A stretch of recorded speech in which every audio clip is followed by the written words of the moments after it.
Hey y'all, help me start this trend here on TikTok and on YouTube. I know this is going to be a funny one, but this is actually important. What's your born again story? What's your born again story? Tell me about the day when Christ finally became real to you. Tell me about what that divine encounter looked like. I want to know what happened, right? So somebody made an interesting comment on one of my videos, and I really haven't had a chance to respond back to a lot of the comments. Usually I'm one of them kind of people that like responding to comments, except for argumentative comments, because I go through enough of that as it is. And I just don't be having the energy to go back and forth with people I don't know, but somebody interesting comment went like this. It said something about, I want to know more about your backstory. Honestly, that really sparked my interest because it made me remember the fact that it is very important to consider your backstory. Don't the Bible say to put on the armor of God, and one of them pieces of that armor was the helmet of salvation? Ooh, the helmet of salvation. Look, if you forget about your salvation, if you forget about how you came here, if you forget about how he made himself real to you, the devil got carte blanche to afflict your mind. See, he gonna always attack your mind, but he don't gotta always afflict your mind. See, if you got a helmet on, you can beat somebody over the over the helmet with a hammer. Like it might ring a bell, but it ain't gonna it ain't gonna do no damage. But it might stun them a little bit. Like, it might shock or surprise them, but it ain't gonna do no permanent damage as far as what it would be like if they didn't have on that helmet. So just remembering your born again story is one of the mechanics in the process of putting on that helmet of salvation. You got to consider that day you came to Christ. You got to consider that day you had that divine encounter. So let me tell you about my divine encounter. I'm sure that's what everybody been waiting on. Oh man, this is funny, right? So I don't want to tell you the whole story because I know y'all don't got time for an hour-long video on TikTok. So it was just a regular old day, just a normal old day. I was probably getting ready to plan some sin that day. I guarantee you. But I was walking on my lunch break. I was walking downtown, and my life had took a serious turn for the worse. And when I mean the worst, I literally mean the worst. I have never had to live with one of my friends a day in my life. I've always had my own stuff ever since I moved out of my mom's house. I always have. And that really shook my pride to the core. Come to find out, I really didn't have to do it, but I just did because I was in between jobs and I didn't get paid for like a month, and I couldn't afford the rent at the house where I was living. And instead of me just getting all backed up on rent and getting eviction notices and all of that, I just willingly moved out and told the guy I can't afford to live here. Come to find out, he was like, dude, I don't mind you owing me money. But that's long after we already moved. We ended up moving back there though. But I was walking downtown on my lunch break, and I ain't have no money. It was my third day back on my new old job. I had to leave my last job because it was wearing out my soul. I was a salesperson, and I talked to customers all day. And I'm an introvert. I could be a people person when I gotta be. I could be a people person if the job required me to be. But on a regular day, I would rather be left alone to just tend to my arts, my crafts, and all of that other kind of stuff, because I'm a creative person. And a creative person is nothing without two things: a lot of time alone and sometime in very social environments, because you got to be able to pull from the world around you to get them ideas, and you got to be able to have time to put them ideas together. And that was the whole reason I went back to that old job, because I knew something in my soul was calling me to get by myself. At the time, I didn't know it was God, but something in my soul was just calling me, like, you need to get away from talking to people all day long. You need to get away from having a mixed around schedule. You need to have a set schedule, and you need to be by yourself. Something in your soul is missing your mental space. Didn't know. Day 3 on the job. Now I did have a good month period without a job. Okay. Now he could have done something then, but he didn't. Third day. I mean, my pride was so gone. It was crazy. I'm like, I did not want to come back here and be a dang on janitor, but man, I really don't want to be no salesperson either. You know what I'm saying? I'm like, I really don't want to do this forever, but I just had to do what I had to do. And I was starving too. I was so broke, so hungry, so everything. And I'm like, it's only half the day. It is literally only 12 o'clock, and I got to be here until 4. And my stomach was burning before I got here. I don't know how I'm going to make it. And I had to make a phone call. I called my mom. I asked her to please bring me some food on my lunch break, or I don't think I'm going to survive. That's the first time I ever went hungry. Really. Ever just went hungry unwillingly. You know, first time. And I asked her to please buy me some food on my lunch break. And let me go back in time for like 10 seconds. Okay, almost my whole life, I thought I was a Christian. I grew up in church. I came from a Christian household. It wasn't always a Christian household, but it turned into that at some point. And all this time, I thought I was a Christian. Why do you think I talk so much about stuff like that? Because I remember when that was me. And that's a real thing. All this, like, you don't know how many people I told I was a Christian way before any of that stuff ever happened. And I was such a religious person, right, that I said, I don't eat pork because that's a sin. But yet, I had a foul mouth. It's like, okay, now you won't put pig in your mouth because you think it's foul, but yet you don't watch your mouth. That is foul. Funny how that work, you know. And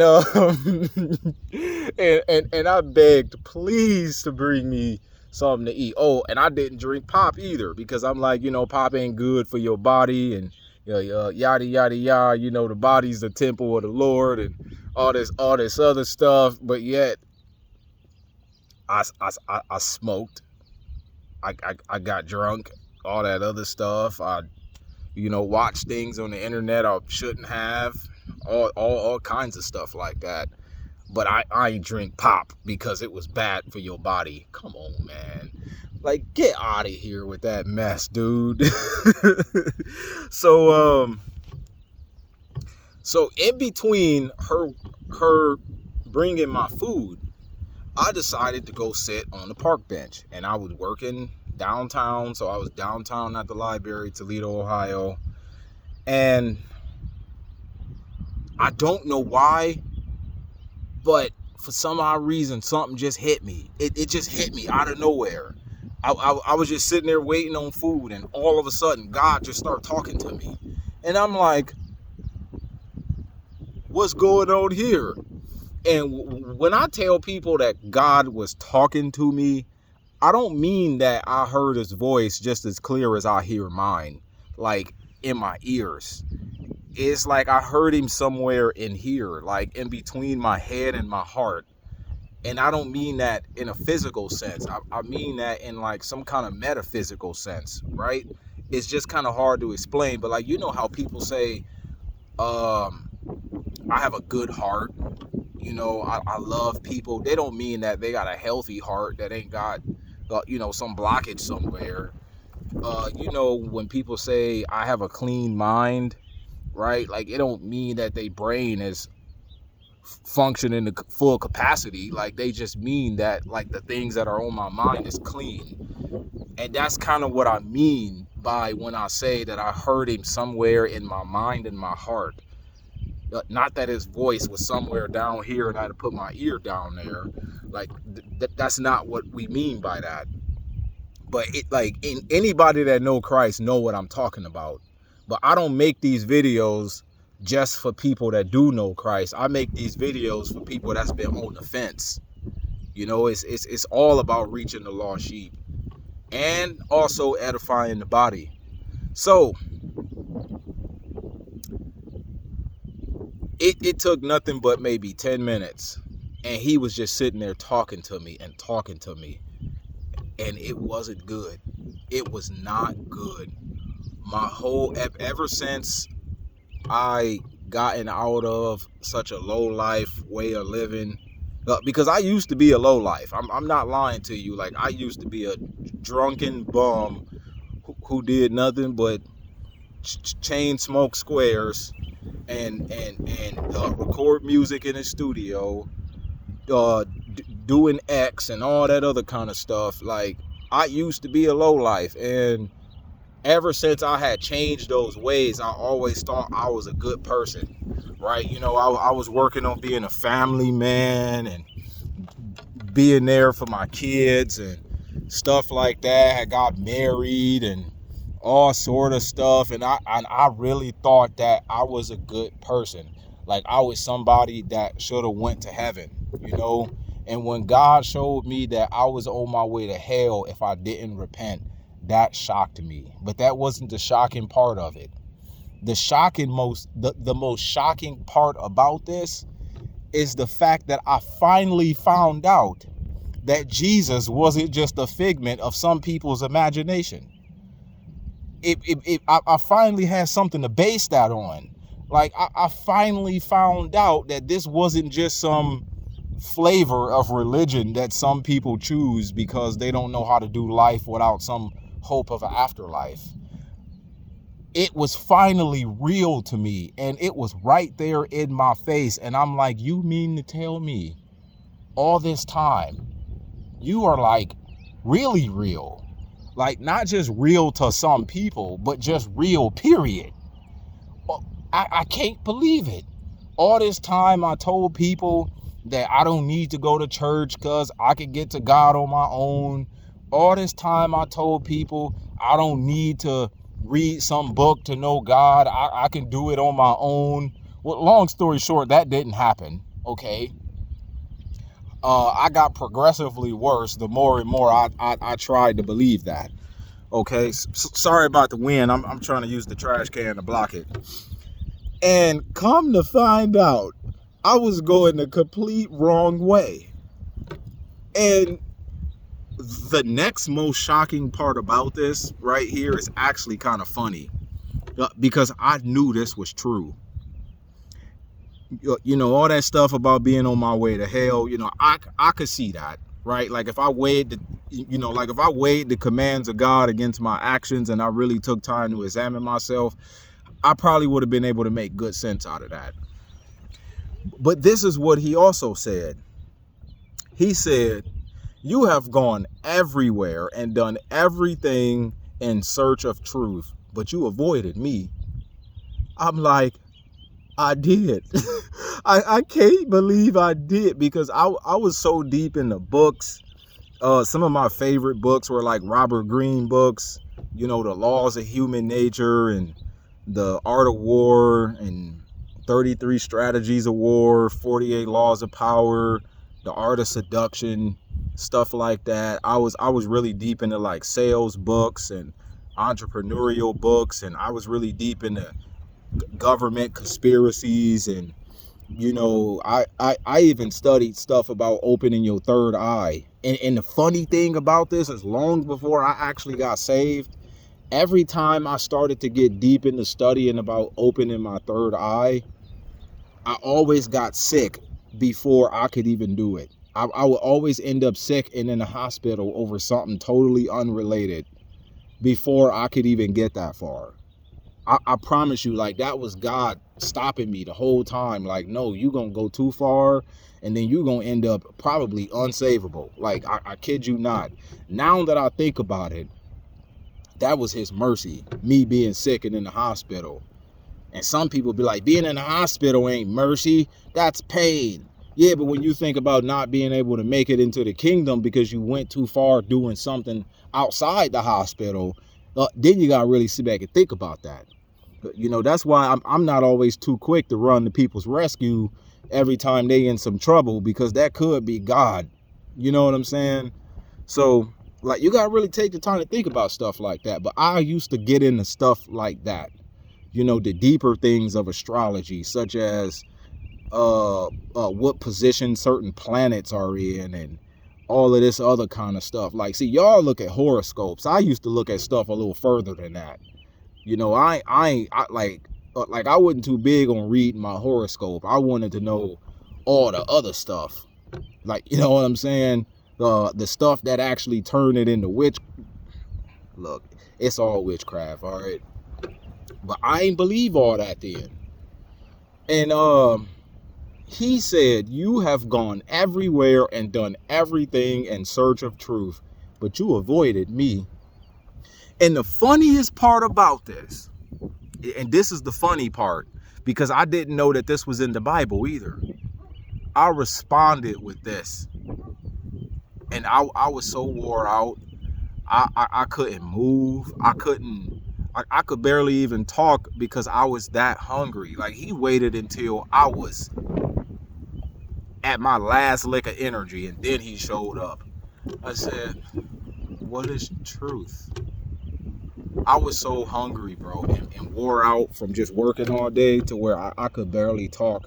I said, what is truth? And he said, I am truth. And I got so excited. I'm like, you? Like, so you mean to tell me everything there is to know about truth is you? He said, yes, it's me. And then, you know, the story kind of went a little something like, hey, man, now I know you saw your future if you don't change your ways. So make up your mind. What are you going to do? Because you've been running from me your whole life. Every time you showed up at church, you always had them elders telling you, God really got his hand on you. And you always thought in the back of your mind, lady, you do not know me. God do not have his hand on me. You are crazy. Like, you just saying that to make me feel welcome here. And truth be told, he really did. I just couldn't see it. He said, you've been running from me your whole life. Just think about it. You always had them you always had them church mothers pop up and be like, you need to stop running from God. And you would think in the back of your mind, I ain't running from God. I don't need all this to know God. I'm just here because this is what people do on Sunday. Like, I used to sit in church thinking I knew more than all of them people. I'm like, you people are crazy. Like, y'all really think that this Bible here is all there is to know about everything. Like, man, like, you people don't know anything. I used to think like that, for real. I did. And I sat there and I said, well, it ain't nowhere for me to go now. Like, you done caught me right here. Like, where do I go? You know, I mean, you caught me slipping.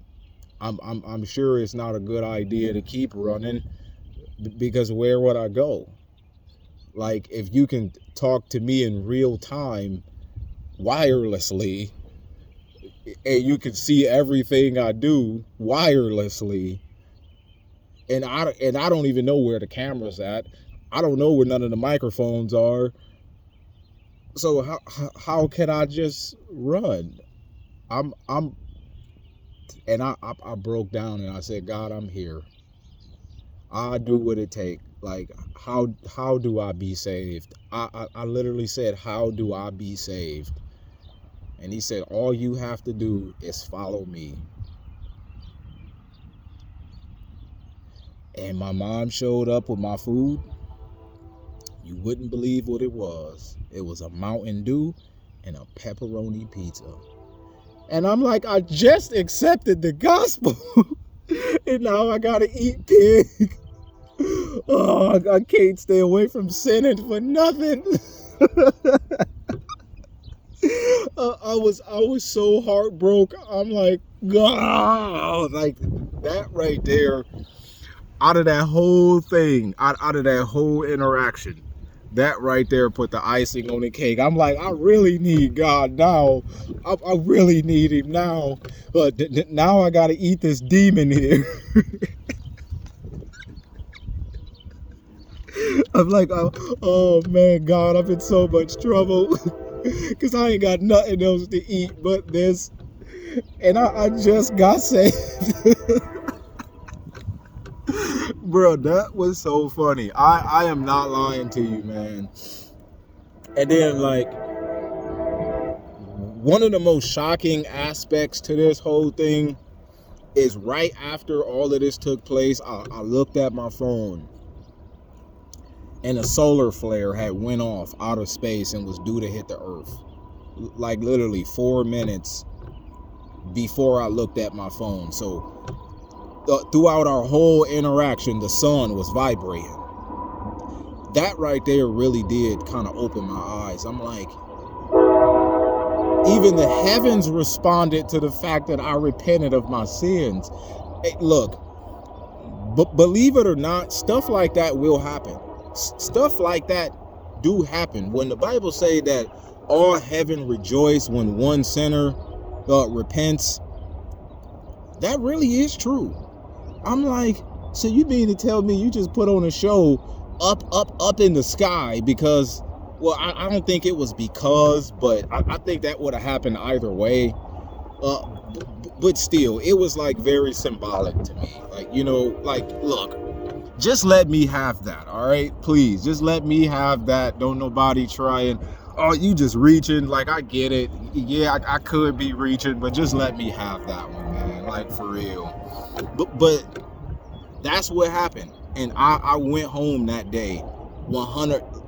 I don't want to say 100% different because I still had bad habits, like drug habits and stuff like vaping and all of that other kind of stuff that needed to be dealt with. But I sure ain't have a foul mouth no more. It's like that part of me changed right then and there. A whole lot of stuff I used to do changed that day. I went home so weird, bro. And the reason why I say it was weird is because if I was somebody on the outside looking in and watching how this dude left one way and came back home from work another way, I would have thought they went crazy. I promise you I would have. That's why I don't always get mad at people when they call Christians crazy, because I get it. I really do get it. I would think it was crazy if I didn't know what we know too. You know what I'm saying? I would think I was weird too, but trust me, I came back talking all this godly stuff and, oh, we need to get our house in order and, oh, the Lord is coming back and all. Everybody looking at me like, what happened to you? I'm like, I just met God. They're like, come on, bro. Come on, bro. Like, don't nobody just meet God like that. Like, but that did happen though. I promise you. So, with that being said, y'all, help me start this trend on TikTok. Tell me all about your born again story. What is your born again story? Put the abbreviations in the captions. Make it a hashtag. Do the same thing on YouTube. I'm so sick and tired of seeing everything ungodly going viral on social media. Let's make coming to Christ great again. I mean, it's been great, but let's make this popular, y'all. Like, for real, because time is running out. And he said to do what? Use worldly wealth to win friends. And when it is all spent up, you will be welcomed into eternal dwellings. Use this stuff for the world. But you know what I'm saying? Like, use all of these tools, man. Because once all of this stuff is gone, man, you win yourself rewards in heaven. So take the stuff we got at our disposal, man, and let's give glory to God. Everybody. Peace.